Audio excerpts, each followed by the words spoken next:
everyone, welcome back to the channel. It's Carmiel Marceline and I'm so excited that you're here. Today we've got some Barbie fever, which means we're talking about 5 pink variegated houseplants. I don't know about you, but I've been seeing Barbie everywhere. Everywhere on social media, everywhere in person, and I just can't escape the Barbie pink. So why fight it? Which is why we're doing this fun rundown today. You know the drill. If you like today's video, hit that like button. If you want to see more videos like this, hit that subscribe button. And if you want to get notified every single time I post, ring that bell. Hint, hint, it's every Sunday. And with that, let's get into today's video.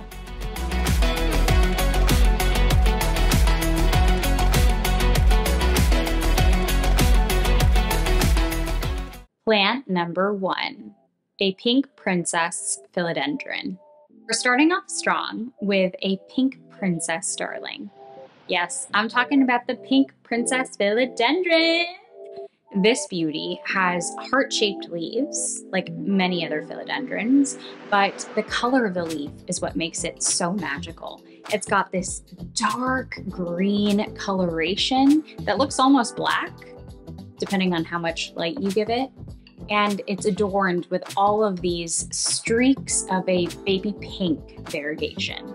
Unlike many other variegated plants out there, a pink princess philodendron, say that 500 times real quick, has stable variegation, which is why a lot of collectors want this plant. A pink princess philodendron is actually a man-made hybrid that was developed in the 1970s. Here's the kicker. Way back when, this plant was super affordable. It was around $6 or so for a pretty nicely sized specimen.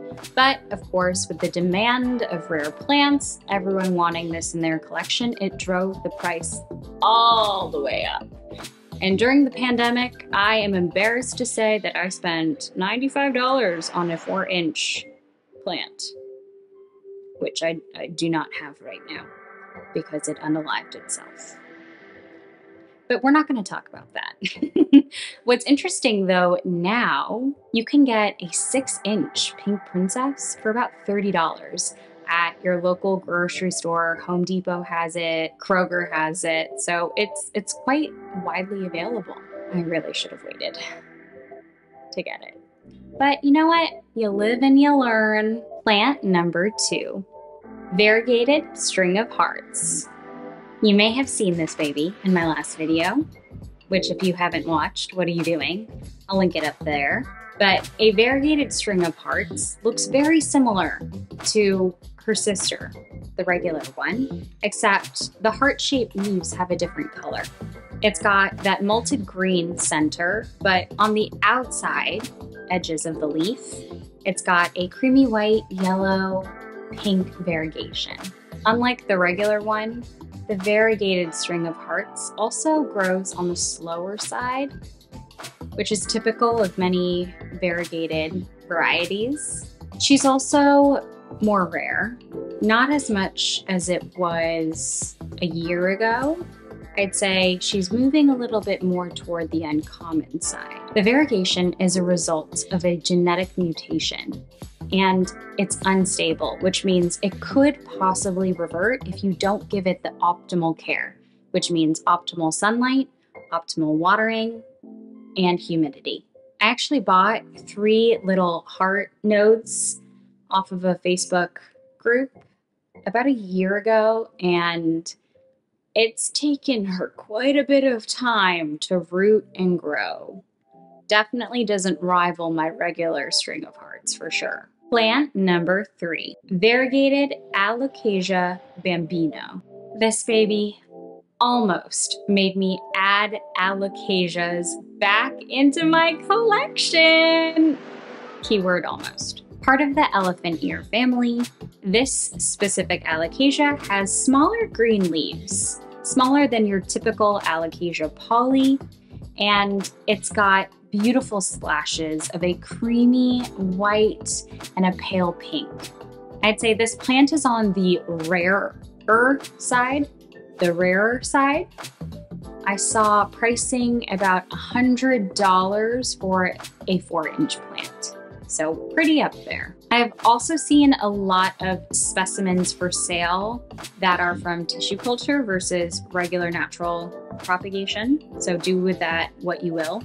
I first heard about this plant about 4 months ago when I was trying to trade my variegated jade satin Scindapsus. Someone offered their Alocasia Bambino variegated, and I almost did it, folks. I almost traded it, but don't you worry, I came to my senses and was like, I do not know how to take care of Alocasias. Run away. Crisis averted, for now at least. Plant number 4, variegated rubber plant. If you want something a little bit bigger than the other plants I just shared with you, get a rubber plant, aka a Ficus elastica. What makes this plant special is that it can either grow as a tree or it can climb. It's quite versatile depending on your space. Variegated rubber plants also have these oblong leaves that can go between 5 to 12 inches. Talk about special. And the variegation is a creamy white, yellow, pink, or red. Stunning, I know. Unlike the regular rubber plant, you're not going to be able to see the lovely burgundy and dark green coloration on the leaves. Like all the other plants I've mentioned, the variegation comes as a result of a cell mutation, which is why you don't see the lovely dark green coloration. It's mostly splashed with the variegated pink, yellowish red. And that's because there's less chlorophyll in the leaves, aka less green. And unlike the previous plants, this one is actually affordable. It's a common plant. Plant number 5, Stromanthe Triostar. I'm not gonna sugarcoat it for you. These plants can be challenging because it's part of the prayer plant family. And if you don't know, you should know. Very thicky. I actually did a video on plants I'd run away from, so I will link that up there in case you haven't seen it. A Triostar folds its leaves up like a prayer like this in the evening when it doesn't need additional sunlight, similar to a red prayer plant or a lemon lime prayer plant.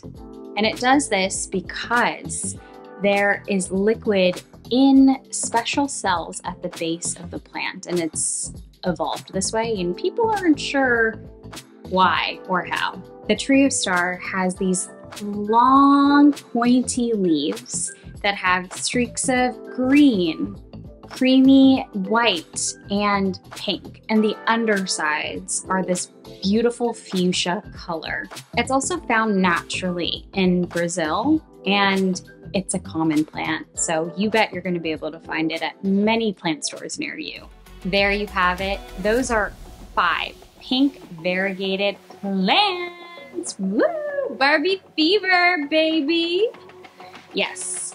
Everything from a fuchsia pink, a pale pink, a bubblegum pink, all the pinks. All jokes aside, you need to make sure that you're giving your variegated plant, no matter what the species is, the optimal care routine. The right water, right sunlight, right humidity, because not doing so could potentially make your plant revert and you lose that beautiful pink. We wouldn't want that, would we? Hope you enjoyed today's video where we talked about Barbie-inspired houseplants. All things pink variegated. Thank you again for spending time with me, and I can't wait to see you in the next one. Until then, bye!